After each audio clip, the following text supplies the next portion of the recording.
What if you woke up inside a novel, not as a hero, not as a villain, but as a sad character destined to fail, and the only way to survive is to become the greatest engineer in the world that ever has seen. This is why world's greatest engineer is not just my favorite manhwa, it's something that actually changed the way I think about life. Welcome back to Anime PTP. Don't forget to like, share and subscribe, and today we are going to talk about this wonderful manhwa, and let's begin with the simple storyline. The main character gets reincarnated into a fantasy world inside a novel. He has already read it. But there is a problem. He is Lloyd of Frontera, a lazy, useless noble, and in the original story, he is supposed to ruin his family and die miserably. But here is where it becomes interesting. The main character is not just a fighter, not a magician, he is engineer. So instead of using swords, he uses the knowledge. He builds infrastructures, he solves water problems, he creates systems, he literally changes society.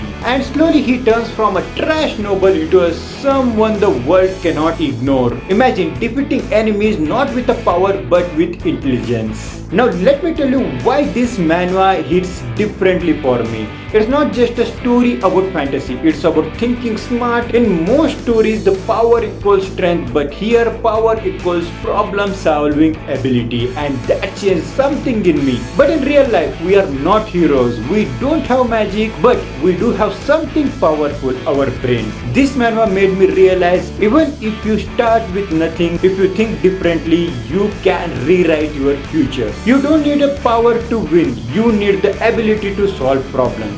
Now let's talk about the depth, because this is where world's greatest engineer becomes special. It's not just a comedy or strategy, it teaches long-term thinking. Lloyd doesn't look for the quick wins, he builds a system that lasts forever, like real life successes. Next one, turning weakness into a strength. He is physically weak, but he turns into something intelligent plus planning into world's most best engineer. He also has the leadership quality. At first people don't respect him, but slowly through the results they start trusting him. That's the real leadership. And fourth one, reality check. Not everything goes as planned as perfectly. There are failures, but every failure is a new teaching and a new way for solution. Respect is not given, it builds through results. Let me tell you a story like a short cinematic version. A lazy noble wakes up one day and realizes his future is doomed. Instead of ruining it, he looks at the world not as a battlefield but as a problem waiting to be solved. A broken land, poor people, no systems, and he says, I can fix this.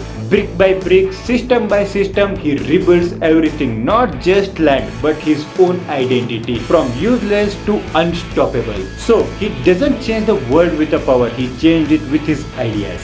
Now, this is the personal part. The manhwa made me think differently. Before I used to think I don't have enough resources, but now I think how can I use what I have better? It taught me think logically, don't panic, solve step by step. Every small problems can be handled like an engineer. And honestly, that mindset alone is powerful. So stop complaining about the problems and start designing solutions. If you are watching this, here why you should read it. It's entertaining, it's funny, it's smart, but most importantly, it makes you think. It's not just a manhwa you read once, it's something you can come back to even after 5 years and still learn something new. That's why world's greatest engineer is my favorite, not because it has the strongest character, but because it has the one of the smartest minds. If you ever enjoy this video, like it, share it, and tell me what is your favorite manhwa, because maybe your favorite story might change someone else's life too. So until next video, bye bye, sayonara.